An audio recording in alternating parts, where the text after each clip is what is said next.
They told me my girl was too good for a man who owned nothing but a saddle and the dirt under his boots. My own wife told me. The whole county told me.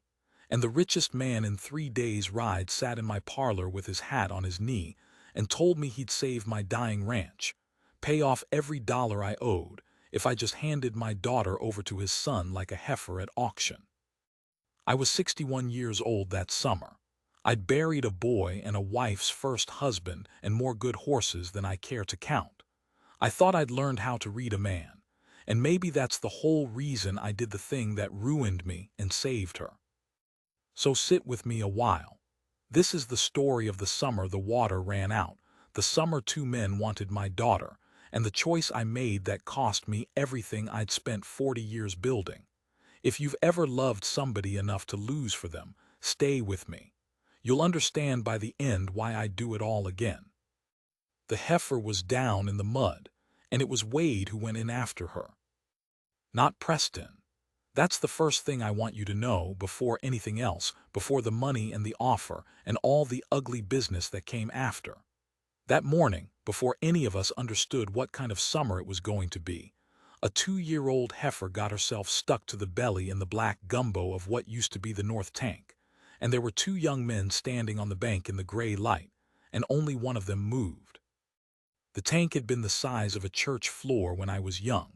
That July, it was a dinner plate of scummed water in a bowl of cracked mud, and the cattle went to it because there was nowhere else, and the mud had a way of holding on to a thirsty animal and not letting go. She'd bogged herself sometime in the night. By the time I got there with the boys, she'd quit fighting, which is worse than fighting. Her eyes had gone flat. Flies were already working the corners of them. Preston Harlan stood on the good ground in boots that had never seen a day's honest work, and he said, in that easy way of his, "She's done for, Mr. Dean. Not worth the risk. I'd shoot her and cut your losses." And Wade Callum was already pulling his boots off. I remember that. I remember him hopping on one foot, cussing under his breath, hauling those old boots off so he wouldn't lose them in the suck of it, and then wadding in his sock feet and his one good pair of trousers going down to his thighs to his waist, talking the whole time, not to us, to her. Low and steady the way you'd talk to a spooked colt. "Easy now. Easy, sweetheart, I got you. Nobody's leaving you out here."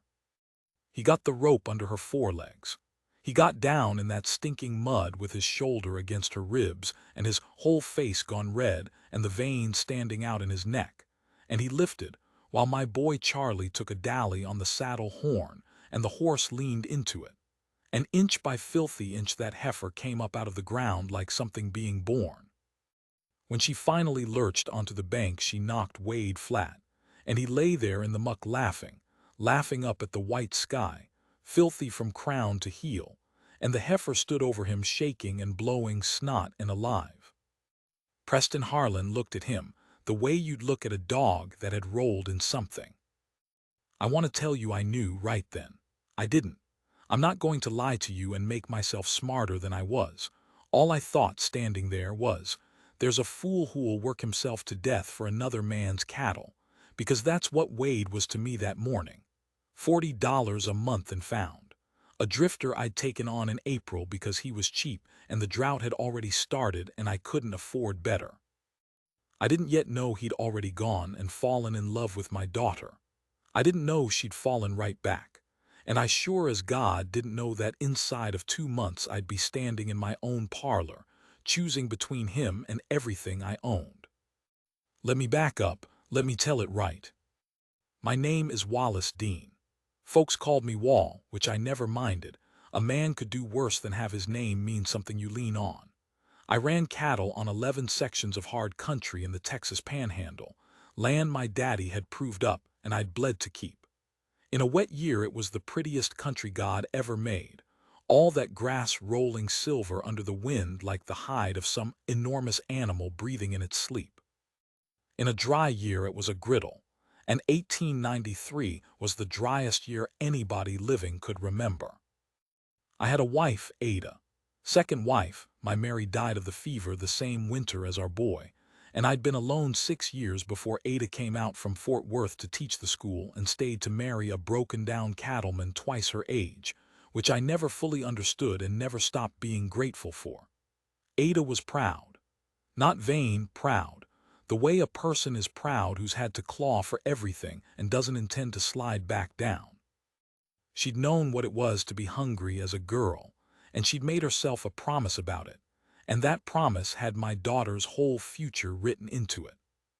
And I had Della. Della was mine and Mary's, my only living child, 20 that summer. I'm her father, so you'll allow me to be a fool about her, but I'll try to tell it true. She wasn't a beauty the way the word gets used. She had my long jaw and Mary's dark hair and a habit of frowning when she was thinking hardest, so that half the county took her for stern. What they missed was the thing underneath. Della felt things all the way down. She'd cry over a hurt animal and then set her teeth and fix it.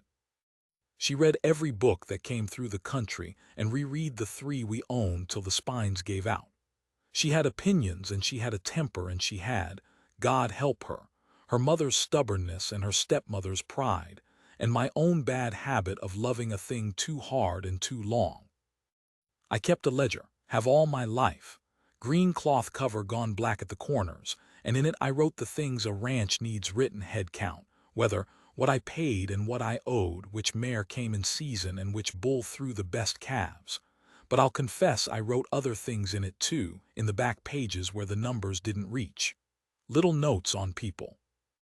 I never could read a man by his words. Words are cheap. Words are what Preston Harlan had a bottomless supply of, but I could read him by his hands, by how he was with a horse, by what he did when he thought nobody was tallying it up. I'd been keeping that back page ledger on people for 40 years, and it had steered me right more often than wrong. The morning of the heifer I went home and I opened the ledger, and after I'd put down in tank near dry, lost 3H'd overnight, Callum pulled one out of bog, I turned to the back and I wrote just this. The Callum boy went in. The Harlan boy didn't. I didn't know yet how much those 2 lines would come to weigh. The Harlans came to us, in the middle of that ruined summer like weather. Colonel Amos Harlan owned the Flying H, which was to my outfit what the ocean is to a rain barrel. 200 sections. Some said 3. He'd come into the country after the war with money nobody asked too many questions about, and he'd bought and bullied and fenced until he owned more of the Panhandle than the state of Texas did. Men worked for him, or they sold to him, or they got out. He was a big, soft-spoken man with white side whiskers and eyes like 2 ball bearings pressed into dough. And he had exactly one son, Preston, whom he loved the way a man loves the only thing that will carry his name past his own grave. Preston was 24. Handsome, I'll give him that freely because it costs me nothing. Tall, easy in the saddle in the way of a man who's ridden good horses all his life and never had to break a bad one. He had beautiful manners and a beautiful gray hat and a way of making you feel, while he was talking to you, like you were the most important man in the county, right up until he turned away and you understood you'd been managed. He'd been east to school. He came back with a gold watch, and a way of saying out here about the country his own father owned, like he was already only visiting it. And he had decided he wanted Della. I still don't know exactly why. Ada thought it was love and I let her think it because it made her happy.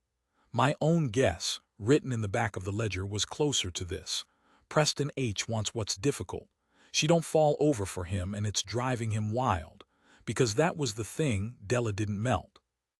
Every girl in 3 counties had turned herself inside out for that gray hat, and my daughter looked at him the way she looked at a horse she wasn't sure was sound. And Preston Harlan had never in his life met a locked door he didn't want to walk through. He started coming around in June. Sunday dinners, then more than Sundays. He'd bring things a bolt of good cloth for Ada. A bottle of real French brandy for me that I drank 3 swallows of and poured the rest on a fence post. He was careful and he was charming and he never put a foot wrong. And Ada glowed like a lamp every time his buggy came up the road. You have to understand what it looked like from where Ada stood. The ranch was dying. I've not made that plain enough yet, so let me make it plain now. We were finished. The drought had cooked the grass to powder by the 4th of July. My cattle were walking racks of bone. I'd already borrowed against next year, and next year had no rain in it. I owed the bank in Amarillo $1,100 I had no earthly way to pay, and the note came due in the fall. And when it came due, they were going to take the land my daddy died on, and I was going to be a 61-year-old man with a wife and a daughter and no roof. And here came the richest young man in the country, wanting my girl. Can you fault Ada? Truly. She'd been a hungry child. She looked at Preston Harlan, and she didn't see a gold watch and easy hands. She saw Della safe. Della warm and fed, and never once in her life lying awake doing the arithmetic of ruin the way Ada had lain awake as a girl. Every mother wants that. Ada wanted it so bad it made her cruel, and she never once saw the cruelty because it wore the face of love. It usually does. She deserves a wealthy husband, Wall, she told me. We were in bed, the dark pressing in, the windmill creaking its dry complaint outside because there wasn't enough breeze even to bring up water. She deserves better than this, than dust and worry and burying things. Don't you want that for her? I want her happy, I said. Happy? Ada made a sound in the dark. You think I was happy, poor? You think there's anything romantic in it? I'll tell you what poor is. Poor is your mother selling her wedding ring to the man who buried your father. Poor is being 14 and grateful for a job you're too ashamed to name. Don't you dare tell me love keeps the cold out. I'd have married the devil himself at her age if he'd owned a warm house. I didn't have an answer for that. I never did all summer.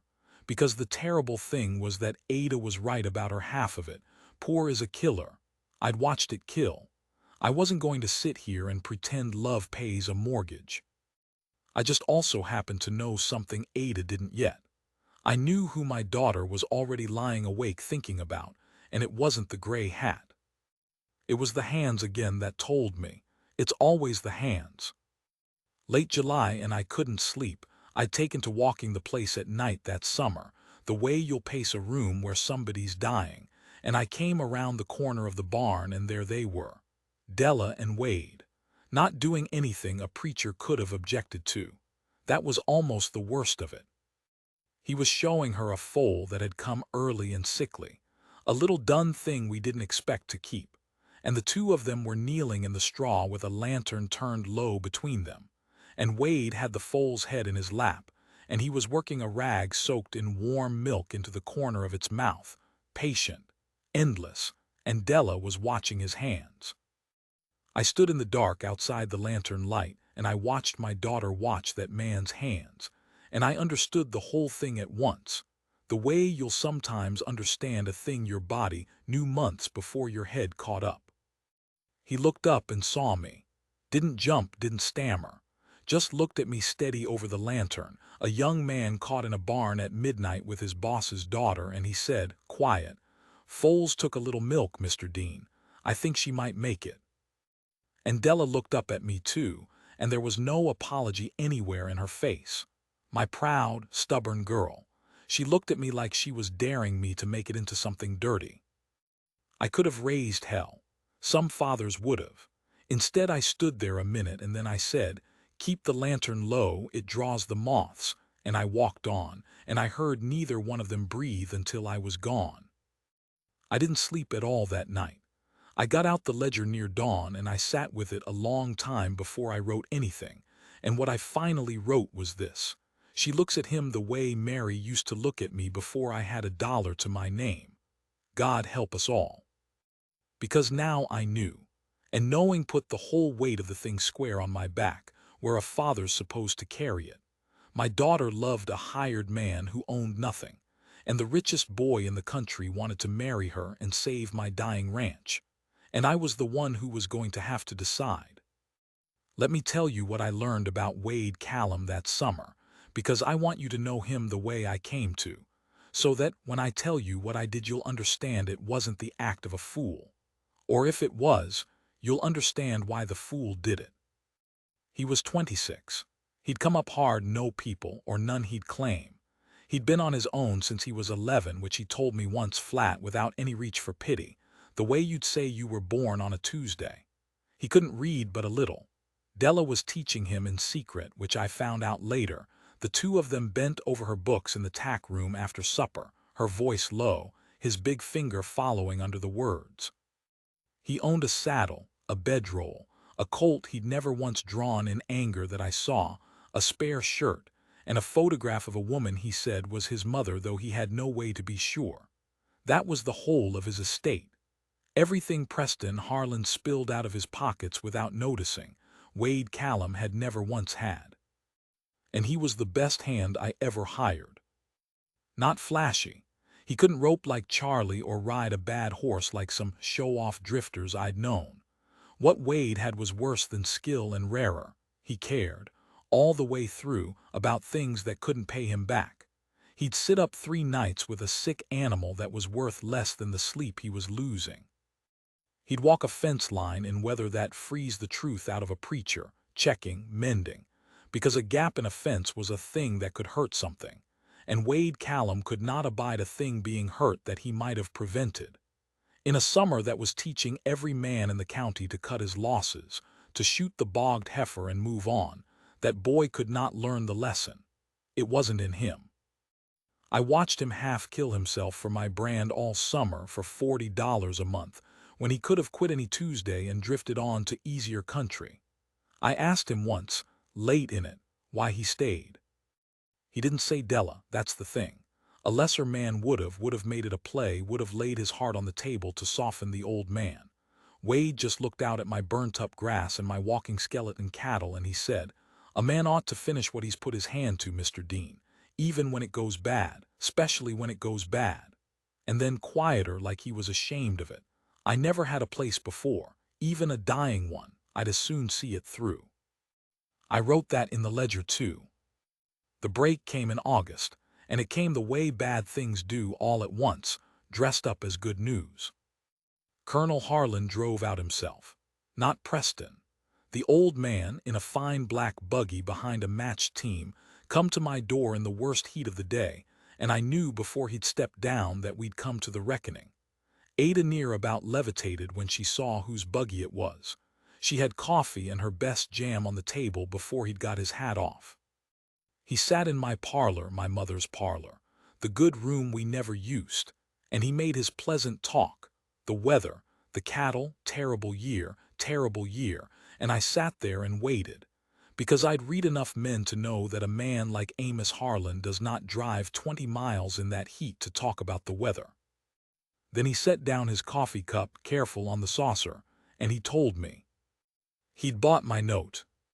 I want to make sure you understand what he'd done, because it was a cruel and beautiful piece of work, and I've had years to admire the ugliness of it. He'd gone to the bank in Amarillo and he'd bought up the paper on my ranch. That $1,100 I owed, I didn't owe it to the bank anymore. I owed it to him. Amos Harlan held the note on my daddy's land, and he held it as of that morning, and he'd driven out to tell me so himself, with jam on the table and my wife glowing in the doorway. "Now, Wall," he said, gentle as a doctor with bad news, "I don't want your land. What would I do with 11 more sections of burnt grass? I've got troubles of my own this year," he smiled. "But my boy's got his heart set on your girl, and I've never in my life been able to tell that boy no, more's the pity. So here's how I see it plain, because I think you're a plain man and I respect that." And here it came. They marry and that note goes in the stove. I'll burn it in front of you, this very fire, come the wedding. You'll die owning your daddy's land free and clear, and your girl will never want for anything as long as she lives, and your grandchildren will run the biggest outfit in the state of Texas. He spread his soft hands. Or she don't, and the note comes due in October like any other note, and I'll be sorry, Wall, I truly will, but a debt's a debt, and I'll have to see it paid. That's business. You understand business. The room was very quiet. I could hear the windmill creaking. I could hear Ada breathing in the doorway. And then I heard the thing that broke it. Della was in the kitchen and she'd heard every word, and I heard her set something down too hard, a plate maybe, and I heard her go out the back door fast, the screen banging, and I knew, the way you know your own child's footsteps in the dark, that she was running toward the corrals. toward the one man on this earth she'd want to be near when the ground opened under her. "Well," said Ada into the silence, and her voice was shaking, and it was shaking with joy. God forgive her, because she hadn't heard the trap in it. She'd only heard safe, safe. My girl is going to be safe. Well, Colonel, I think that's the most generous. Ada, I said. The most generous thing I ever. Ada. She stopped. Amos Harlan watched me with his ball-bearing eyes, patient, sure, a man who'd never yet met a debt that didn't buy him what he wanted. And I got up out of my mother's good chair and I said, "I'll need to think on it, Colonel." His face didn't change, but something behind it did. "There's nothing to think on, Wall. It's a gift. I'm handing you your whole life back with a bow on it." "I'll need to think on it," I said again. "And I'll thank you to let me walk you to your buggy, because it's a long drive and the heat's coming on." He went. He was too smooth to argue. He'd said his piece and he knew a hook stays set. At the buggy he took my hand and held it a beat too long and he said, low, so Ada couldn't hear from the porch, "October, Wall. Don't be a stubborn old fool with your daughter's whole future. I've seen prouder men than you eat that pride with a spoon when the ground got taken out from under them. Don't make me be the one that teaches it to you." Then he drove off, and the dust hung in the dead air behind him a long time, because there wasn't even wind enough to carry it away. I found them at the corral. I came around the barn quiet. I've a bad habit of coming around barns quiet. It's how I learn things I'd sometimes rather not.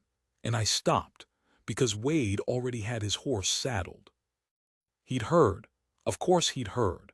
The whole place had heard. Sound carries in dry air. And Wade Callum, who could not abide seeing a thing hurt, had done the arithmetic faster than any of us and come out the far side of it. And the answer he'd reached was this.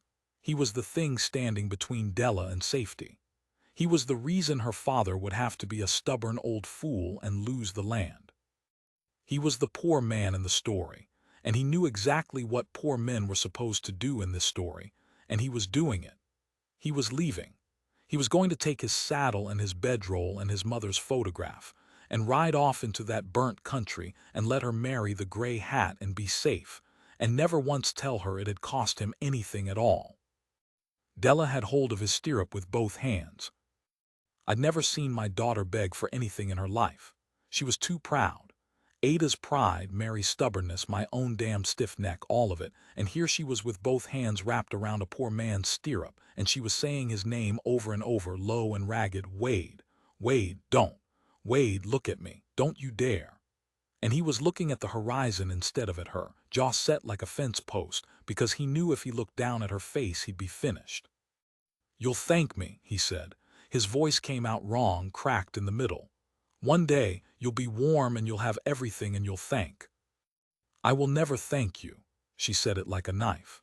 "You put me in a warm house with that man, and I will hate you every single day of my life, Wade Callum. I will hate you across every acre of the Flying H. Do you hear me? I will hate you safe and I will hate you fed." And that's when he looked down. God help him, he looked down at her. And I saw it happen. I saw the whole war of it go across that boy's face, the wanting and the not deserving, the love and the arithmetic. And I saw the arithmetic start to lose. And I understood that in about 2 more seconds Wade Callum was going to get down off that horse and take my daughter in his arms. And once he did that, there'd be no more talk of gray hats or burned notes or safety. And I'd lose the land, my daddy's land, the only thing besides these 2 people I had left in the world. I stood at the corner of the barn, with all of it hanging in the balance. And I want to tell you, I already knew what I was going to do. I didn't. That's the last honest thing I'll give you before I stop for the night. I stood there, a 61-year-old man with everything I owned about to burn one way or the other, my dead first wife's daughter and my second wife's whole desperate hope, and my own name on a note held by the richest devil in Texas. And I did not yet know which way I'd jump. I only knew that I couldn't stand at the corner of the barn a coward and let 2 children decide it for me. So I stepped out into the light where they could see me. Both of them went still, Wade with one hand already coming off the reins, Della with both hands still white-knuckled on his stirrup. And they looked at me, the man who held all their futures in his stiff old hands, and they waited to hear which of us I was going to save. I'll say it plain first, the way you'd want a thing that big said, and then I'll tell you how and what it cost, and the part nobody ever believes till I tell them slow. That choosing him was the hardest thing I ever did and the easiest, both at once. And how a man can be those two things in the same breath is something I only learned that August, standing in the corral dust with my whole life in my hands. But it didn't happen in the corral. That's the first thing to set right. In the corral, I didn't say a word about Harlan or the note or safety. I walked up to the two of them, Della with her hands still white on his stirrup, Wade half off the horse and half on, and I looked at that boy a long moment, and what I said was, "Get down off my horse, Callum, foal's off her feed. You're the only one she'll take milk from." That's all.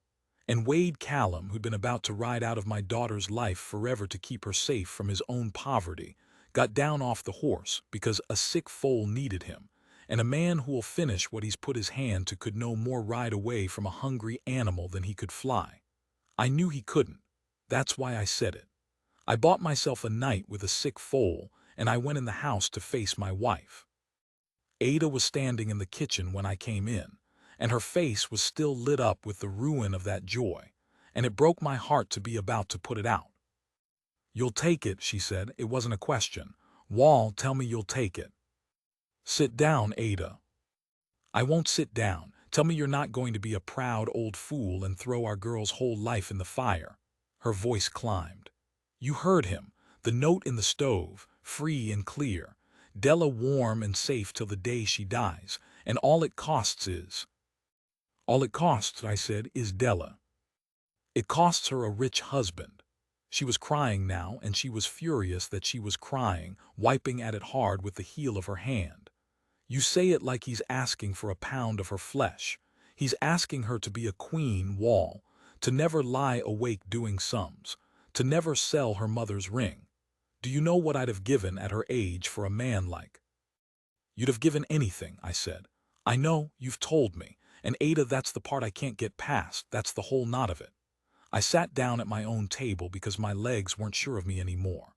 "You'd have married the devil for a warm house because you were hungry and scared and 11 years old inside still, some part of you, and I love that scared girl and I'd keep her warm the rest of my life.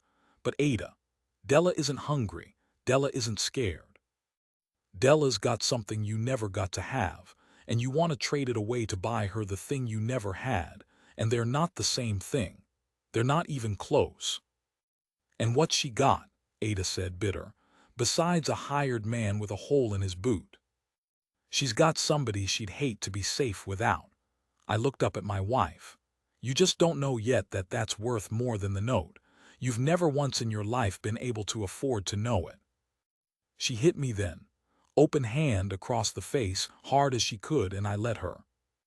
Because she needed to and because some part of what she was hitting deserved it. Then she went out of the kitchen and up the stairs and shut the door, and I sat at my table alone with my face stinging. An old man who just told the truth to the woman he loved and got slapped for it. And I want to tell you I felt righteous. I didn't. I felt sick. Because I still owed Amos Harlan $1,100, and October was coming, and being right doesn't pay a note. Here is the thing about choosing the poor cowboy that the story never tells you. Everybody wants the part where the stiff-necked father sees the light and blesses true love, and it's all fiddles and dancing.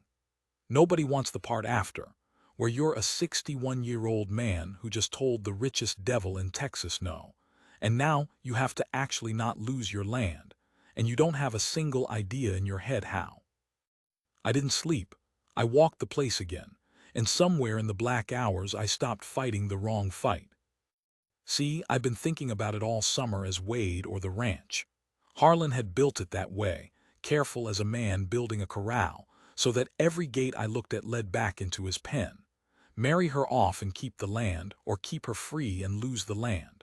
Those were the only two gates. I'd been walking up and down the fence looking for a third gate, and there wasn't one, because Harlan had built the fence. So I quit looking for a gate. I went and looked at the fence itself. Why, I asked myself, out there in the dark with the dead windmill, would a man who owns 300 sections drive 20 miles in killing heat to buy $1,100 of a broke neighbor's paper? Harlan had said it himself, and I'd been too gut-punched to hear it. I've got troubles of my own this year. A man that rich doesn't need my little debt. He wants my girl for his boy, fine. But a man who wanted a girl for his boy would send flowers and land, not drive out himself to twist a father's arm the day the arithmetic got desperate. Unless it wasn't just the girl, unless the arm-twisting itself was the tell. Amos Harlan was squeezed. That's what I understood, standing in the dark. The same drought that was killing my little outfit was killing his big one, only bigger, 300 sections of dying grass, 300 sections of debt to carry, and a man that size doesn't fail small. I'd heard the loose talk all summer and paid it no mind because it was too big to fit in my head. That the Flying H was leveraged to the whiskers, that Harlan had borrowed against everything to buy up the country, and that if the rains didn't come, the biggest outfit in Texas would come down like a shot steer. I'd heard it and thought, rich men's troubles, none of mine. But now it was all of mine, because a drowning man doesn't reach out to save his neighbor. He reaches out to grab hold of something that floats. Della wasn't a bride to Amos Harlan. Della was ballast, a hungry, scared marriage that tied my little debt-free someday 11 sections and whatever goodwill and water rights and grass they carried to his sinking 300, and made the whole thing look to the bank in Amarillo a little more solid than it was. He wasn't buying my daughter a warm house. He was building a raft, and my girl was a plank. I went inside near dawn and I got the ledger, and I did the one thing I've always been able to do that the Harlans of the world can't. I did the sums honest. And when I was done, I knew two things. I knew I couldn't beat Amos Harlan with money because I didn't have any. And I knew exactly who did. There was a man in Amarillo named Silas Roundtree. Cattle buyer mostly, but he had money in the bank the way other men have lint in their pockets. And this is the part that mattered. He hated Amos Harlan with the clean, patient hatred of a man who'd been fenced off his own water 15 years back and never forgot it. Harlan had ruined Roundtree's daddy, is the short of it. Squeezed him off good land the same way he was squeezing me. Only Roundtree had been a boy then and had grown up and grown rich and grown, most of all, unforgetting. I rode 2 days to Amarillo. Told Ada I was going to see about the note, which was true enough, and left Wade running the outfit, which told him something about how I decided that I never had to say out loud. He met my eye when I rode out and he nodded once and I nodded back, and that was the whole of the blessing, 2 men nodding in a dusty yard, and it was enough. I found Roundtree in the back of a saloon that was too good to be called a saloon. I laid it out for him plain, the way I'd lay a horse's bad leg out for a buyer, hiding nothing, because you don't win a hard man's help by lying to him. I told him Harlan held my note. I told him what I figured Harlan was really doing, the raft, the ballast, my girl for a plank. I told him the Flying H was rotten under the paint and one dry fall from coming down. And I told him I couldn't pay him back. Not soon. Maybe not ever if the rain stayed away. That I was a bad bet and I knew it, and I wasn't going to insult him by pretending different. Roundtree let me finish. Then he was quiet a long time, turning a glass, and he said, "Why would I buy a bad note off a broke old man to spite Amos Harlan, when I could just sit in my chair and watch the drought spite him for free?" "Because the drought won't let him know it was done to him," I said. "You watch him fall by weather, he goes down thinking it was God. You buy my note and hold it and don't squeeze me. You let it sit, unpaid, uncalled, a little chip out of the raft right when he needs it whole. You make the bank in Amarillo look twice at the Flying H, right when Harlan needs them to look away. You don't ruin him, Mr. Roundtree. You just decline to help him not ruin himself. And he'll know. That's the difference between drought and a man. A man he'll know did it and lie awake nights over it, the way your daddy lay awake." I set my hat on my knee. "I can't offer you money. All I've got to sell you is the one thing you've wanted 15 years, which is Amos Harlan lying awake." Silas Roundtree looked at me for a long, long moment. And then, God help him, he laughed a short, surprised bark of a laugh, like a man who's been handed a gift he didn't know he wanted.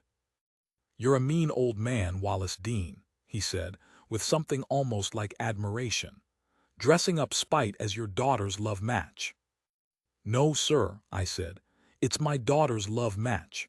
The spite's just what it cost, and I found a man who'd pay it." He bought the note, face value, told the bank he was acquiring it as a favor to an old friend, which said exactly the ripple through Amarillo I'd hoped it would. Why's Roundtree taking on Harlan's paper? What does Roundtree know about the Flying H that we don't? And by the time I rode home, 2 days of dust and thinking, I owed my $1,100 to a man who had no intention of ever collecting it, and Amos Harlan's raft had a new hole in it that he hadn't put there. Harlan came out one more time. Late September, the light going long and gold, the drought still holding, but something turned in it that everybody could feel. The sky had a weight to it, the first weight it had had in a year. He didn't sit in my parlor. He knew. Roundtree's name had reached him, and he'd done his own sums, and he stood in my yard with his hat on and his ball-bearing eyes flat, and there was no jam and no smooth talk, and I'll give the old devil this. He didn't pretend. "You went a Roundtree," he said. "I went to see about my note. It's held in Amarillo, Colonel, same as always. I'm square with my creditor. I let it sit. I hope you're square with yours." Something moved in his face, way down. He'd wanted a plank, and I'd sawed it off, and worse, I'd let him see I knew why he wanted it, and there is nothing a proud man can't forgive faster than being seen. He looked past me at the house, where I knew Della was standing in the window, and I watched him understand that the thing he'd come to buy had never once been for sale, and that his boy, his one boy, the only thing that carry his name past his grave, was going to have to go win a girl on his own merits like any other man, and hadn't the merits to do it. "She'd have been safe," he said. And for just a second the devil was gone, and it was only an old father standing there, same as me, wanting the impossible thing, which is for our children never to have to be brave. "She'd have been warm," I said, "not unkind. It ain't the same, I only learned it late myself." He got in his buggy. At the last he looked back at me and he said, "And I'll carry this to my grave because it was the only true thing Amos Harlan ever gave me. You'll lose the ranch anyway, Wall. Note or no note. This country's finished. You've beggared yourself and your girl for a hired man and a handful of dying grass. And in 5 years you'll have neither." "Maybe," I said. "There's no maybe in a drought." "There's always a maybe in a drought, Colonel," I said. "That's the whole cruelty of it. That's why men stay." He drove off, and it rained 11 days later. Not much, not enough. A thin, gray, insufficient rain, but it rained, and the year turned, and the maybe held. They married in the spring, small. My preacher, my 2 hands. Roundtree came down from Amarillo and stood in the back looking sour and pleased. Ada made the dress. I want to tell you about Ada because I've made her hard in this telling, and she wasn't hard, she was frightened, and there's a difference the world's too quick to miss. She didn't come around all at once. There was no scene, no falling into anybody's arms. What happened was slower and truer than that. What happened was she watched. She watched Wade through the fall and winter, watched him near kill himself keeping our shrunk-down herd alive through the dry cold, watched him teach Charlie things Charlie'd needed a man to teach him since my boy died, watched him get up in the black mornings and go out into weather that stop a preacher's prayer, for us, for a dying place, for $40 and my daughter. And somewhere in all that watching the scared 11-year-old inside my wife, the one who knew that love doesn't keep the cold out, she got, I think, quietly outvoted. Not convinced. Ada was never convinced. Just outvoted by the plain daily evidence of a poor man's hands. The morning of the wedding she was fixing Della's hair, and I heard her say, "I wasn't meant to, I've that bad habit." I heard her say low, "He's not what I wanted for you." and Della, my proud girl, went still and waited for the rest. "He's better," Ada said, furious about it, tucking a pin like she was stabbing something. "God help me. He's better than what I wanted, and I'll never forgive your father for being right, and if you tell him I said so, I'll deny it to my grave." Della didn't tell me. Ada did, years later on a porch, an old woman softened at last by the thing she'd been too scared to trust. But I knew that morning anyway. A man who reads hands doesn't need to be told. Now here's where I'm supposed to tell you it all came good. The rains returned, the ranch flourished, the poor cowboy proved everybody wrong and got rich, and Amos Harlan lost everything, and Della lived happy to the end of her days. Some of that's true. I won't lie to you now this late. The rains did come back, the next year, real rains, and the grass came up silver and breathing the way it does, and we kept the land, my daddy's land, free and clear the day Roundtree tore up a note he'd never meant to collect, which he did at my kitchen table with a face like it pained him, which I think it did, a little, having spent his spite so satisfyingly he had none left over to enjoy. The Flying H did come down. Not all at once, not dramatic, just the slow sail of section after section over 3 hard years, Harlan smaller each spring, until the biggest outfit in Texas was a big house and 100 sections and an old man who'd lie awake, I hope, the way I'd sold Roundtree the promise he would. Preston married a banker's daughter from Dallas, and by all accounts made her miserable and himself too, and that's neither here nor there. But I won't pretend I was sorry to hear it. And Della and Wade. Here's the part I have to tell slow. They had 22 years. That's the true shape of it, and it's a beautiful shape, and I won't have anybody call it sad. But I won't lie and stretch it longer than it was, either. You know by now I don't stretch a count. 22 years, 4 children, a little spread of their own on the good bottom land I deeded them, and Wade Callum learned to read well enough to read the Bible at his own Bobby's christenings, my daughter's low voice under his big finger following the words, all those winters, till he didn't need the finger any more. He died in 15. A horse, of course a horse. What else? A green colt he was gentling that he had no business gentling at 50, because he could no more let a scared animal stay scared than he could stop his own heart, and it caught him wrong against a rail. Quick, they said. I don't know if I believe quick, but he was doing the thing he was, right to the end. A man who finishes what he puts his hand to. Della sat up with him the last night the way he'd once sat up with a dying foal, and I know what she did, though I wasn't there, because it's what he'd have done. She talked to him low and steady the whole way out. Easy now, easy, I got you. Nobody's leaving you. The same words he'd said in the mud the morning I first watched him go in after something that everybody sensible had already given up for lost. I'm an old man now, 90 or near it. I've lost the exact count, which after a life of honest counts feels like a kind of joke God's telling me.